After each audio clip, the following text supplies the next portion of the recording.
All right. Good afternoon, everyone. I am so sorry about the delays.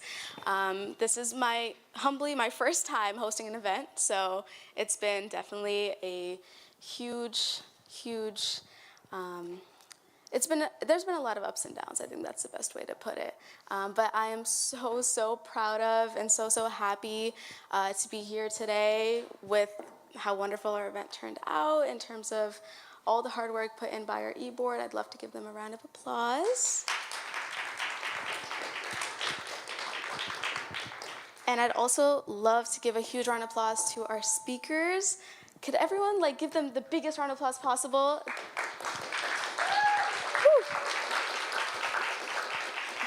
They are just incredible, and I'm so excited for you guys to see what they have to share. But before we get started, I also wanted to thank Paul Burgett Intercultural Center, the Dean's Office, Student Association, and Office of Equity and Inclusion for sponsoring us today. It could not have been possible without their help. All the food and the decorations in our raffle could not be possible without them. So in terms of logistics, we'll be doing a raffle at the end. We have 4 gift cards that we're going to give away, so get excited for that. And feel free to grab food at any time during the event. We'll also have an intermission after it's in the program after our 3rd speaker. So, all right.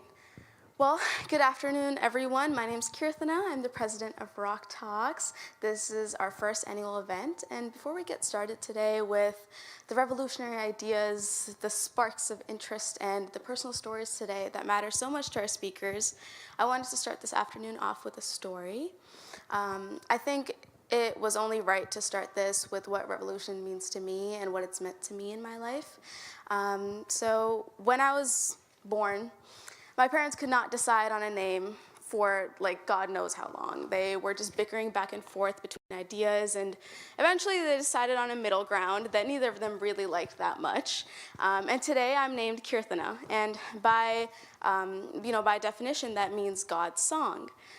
As a young girl that could not sing for the life of me, I just could not understand how to associate with my name, how to believe in who I am, and how to just tie my identity back to where I came from.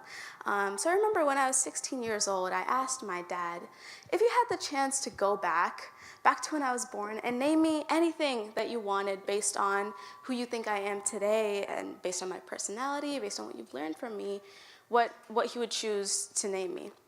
And that's when he told me about the story of Jhansi Rani. So Jhansi Rani is she was a queen in Indian history, and her kingdom was the city of Jhansi. And rather than being known by her actual name, she goes by the name of her city, which tells you more than enough about how much of an impact she had on her city and the people around her.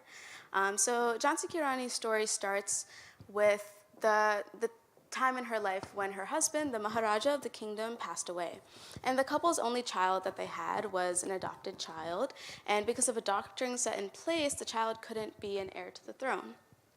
Taking that as an advantage, the British colonialists at that time decided to invade the village and capture it, loot it, and colonize it. The queen of the city ran away and took her child with her and joined the rebellion against the British colonialists. A couple years later, she single-handedly led an entire army into battle with her child on her back and was eventually martyred in that fight. She fought for her city, she fought for her people, and she fought for what she believed in. And while my dad couldn't name me after this legendary figure in history, it really taught me something about what it means to be a revolutionary. Today I'm named Keertana, and my 16-year-old self couldn't understand it, but I understand now that my name is tied to my identity. But I think it's really important for us to honor the strength that this figure in history had. She not only stood up for herself, but she also just decided to grab destiny by the throat and tell it to back off. She wasn't afraid to stand up for what she believed in. She wasn't afraid to stand up for what is right. And I think that her strength represents my strength, but she represents the strength in each and every one of us. Women, children, the marginalized, and more. To be human means to fight. To be human means to be strong, to fight for what you believe in, to fight for what is right, to fight for justice, but also to fight for those who can't fight. And I think that that's, what revolution means to me. A loved one in my life taught me the phrase "Inqilab Zindabad," and this was something that countless martyrs in the fight for independence in South Asia would live by, stand by, as they fought to their death for independence. And I think that that human spirit to always believe in yourself, to believe in the people you love, and to believe in what stands true to your heart is what makes us so extraordinary. And I think that that's what revolution is at the end of the day, to stand up in the face of adversity and to just be human.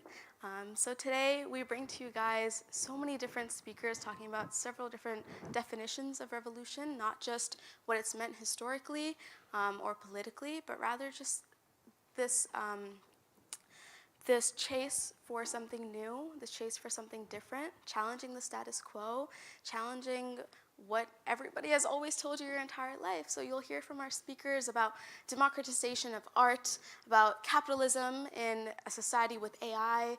You'll hear about active learning. You'll hear about the power of being a singular individual. You'll hear about so many wonderful, beautiful ideas. And I hope that you leave here today inspired to be someone different and inspired to not be afraid to make change in whatever circle of life that you can. And so I present to you, ladies, gentlemen, and all the beautiful souls in the audience, ROCTalks in and as Revolution.